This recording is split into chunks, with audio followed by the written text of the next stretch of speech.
नमस्कार। अभी आप देख रहे हैं दैनिक लाइव न्यूज 24। इस वक्त की बड़ी खबर है। बिहार प्रदेश के पूर्वी चंपारण जिला के छौरादानो प्रखंड के उप प्रमुख पति रमेश यादव हत्याकांड के बाद उनके परिजनों से मुलाकात करने जन अधिकार पार्टी के राष्ट्रीय अध्यक्ष एवं पूर्व सांसद पप्पू यादव उनके गांव पहुंचे। मुलाकात के बाद जाप सुप्रीमो पप्पू यादव ने उनके परिजनों को न्याय दिलाने का वादा किया। उक्त मौके पर लोगों को संबोधित करते हुए जाप सुप्रीमो पप्पू यादव ने सरकार पर निशाना साधते हुए कहा कि बिहार में प्रतिदिन हत्या हो रही है और सरकार अपराधियों के सामने नतमस्तक है।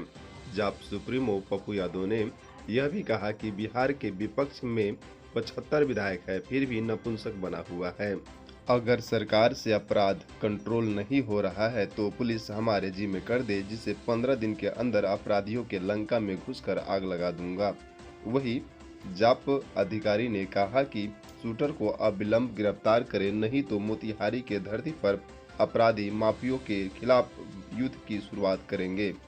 उक्त मौके पर पूर्व विधायक सह एमएलसी प्रत्याशी महेश्वर सिंह, पार्टी के प्रदेश उपाध्यक्ष सुरेंद्र त्यागी, प्रदेश महासचिव मुख्तार प्रसाद गुप्ता, प्रदेश सचिव सह पूर्व विधायक प्रत्याशी अंकुश कुमार सिंह, प्रदेश सचिव सह पूर्व विधानसभा प्रत्याशी अभिजीत सिंह, जिला अध्यक्ष पवन कुमार सिंह, छात्र जिला अध्यक्ष आकाश कुमार सिंह, युवा के प्रदेश महासचिव धीरज सिंह, छौरादानो प्रखंड अध्यक्ष अनिरुद्ध यादव, पुन्नू सिंह, लक्ष्य सिंह, निशांत कुमार आदि मौजूद थे।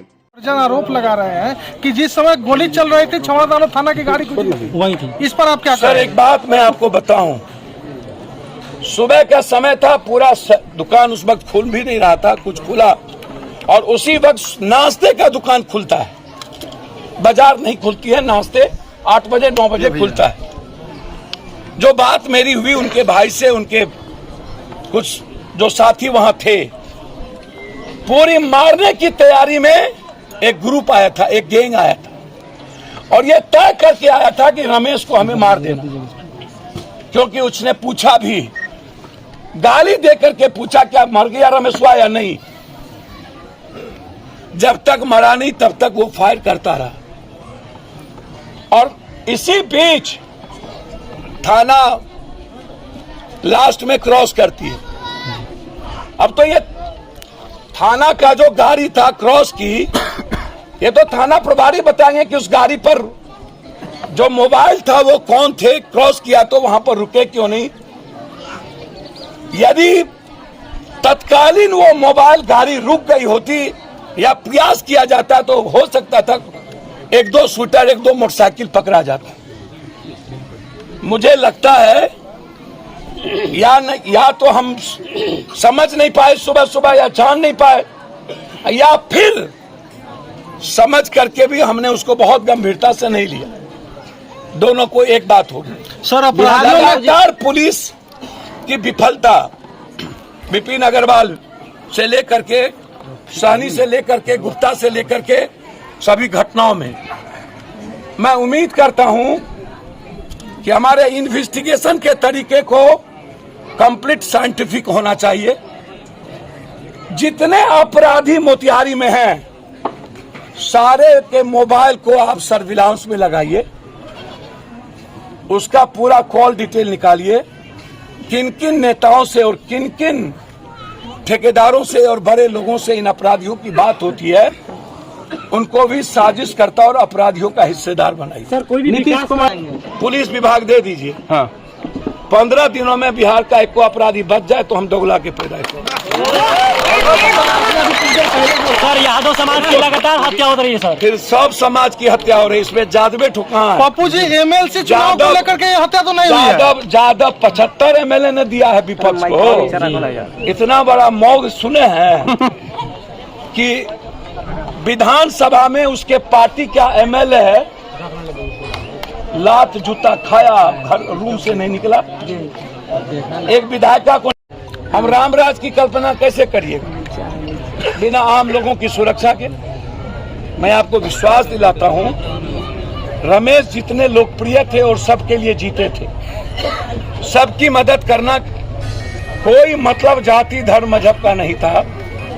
आज जितनी बड़ी भीड़ या हमने रास्ते से देखा हर आदमी के आंख में आंसू या हाथ जोड़े हुए, और जब हम उसके घर आए, उनके बच्चे, उनकी बेटी को, उनकी पत्नी को देखा, तो मुझको लगा इतने लोकप्रिय और घर में कुछ नहीं, क्या उन्होंने अपने परिवार के लिए और खुद के लिए कुछ नहीं किया?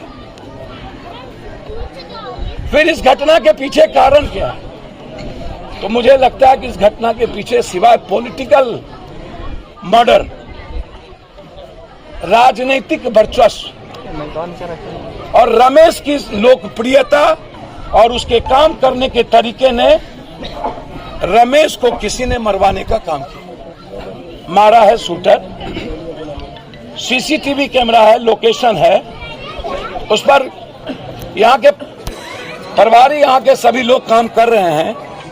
कुछ लोग भाग गए, कुछ लोग नेपाल भाग गए, कुछ लोग कहीं भाग गए हैं।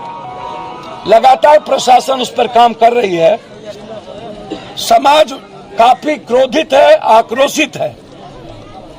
हमें आवाज देनी होगी। 72 घंटे के बाद भी हम रमेश के हत्यारे के पर सुराग पर नहीं पहुंच पाए, तो समाज को लड़ने की हिम्मत जुटानी होगी। समाज एक डेट फिक्स करे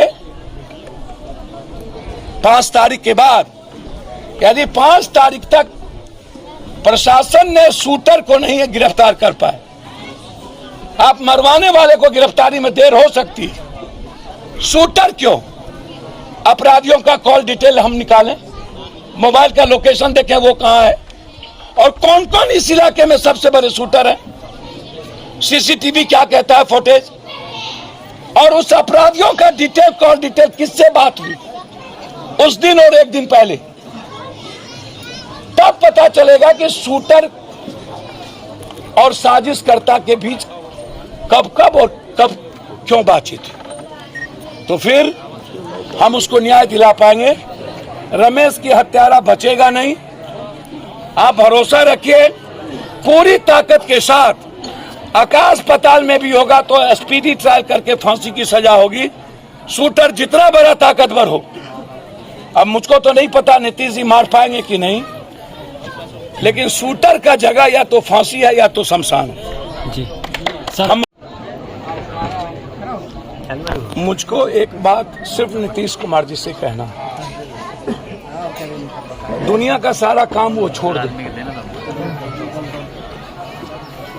जितना मोटरसाइकिल वो शराब के लिए खरीद रहे हैं, या जितना वो हेलीकॉप्टर शराब के लिए लगा रहे हैं, जितना पैसा वो शराब के लिए लगा रहे हैं, सारा हेलीकॉप्टर, मोटरसाइकिल, पैसा अपराधी और माफियाओं को मिटाने के लिए। यदि समाज को जिंदा देखना चाहते हैं, बचना चाहते हैं, जो स्थिति है गृह युद्ध की स्थिति, तब समाज में किसके खिलाफ जंग छिड़ जाए। और मुझको लगता है कि क्रिमिनल और पुलिस में आप बलथरपुर की घटना, हिलसा की घटना, पलवलपुर की घटना, जगदीशपुर बाबू वीर कुंवर सिंह के पोते की घटना, पुलिस के द्वारा मारते मारते मार देना, न्याय के लिए जब उस परिवार को न्याय ना मिले, प्रमुख साहब की घटना, हत्या हो गई, लेकिन अभी तक हम उस पर ठोस मुकम्मल कोई बोलने की हिम्मत नहीं कर रहा है सहनी साहब। क्या है भाई, कारण क्या है?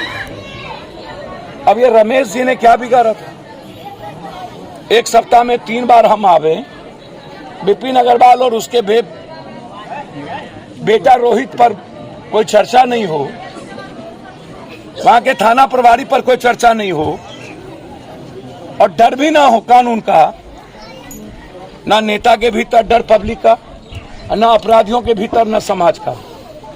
तो समाज का डर पप्पू यादव के भीतर नहीं होगा तो हम तो रावण हो जाएंगे, हम तो निरंकुश हो जाएंगे। हर नेताओं के भीतर, पीएम और सीएम के भीतर जनता का डर होना चाहिए।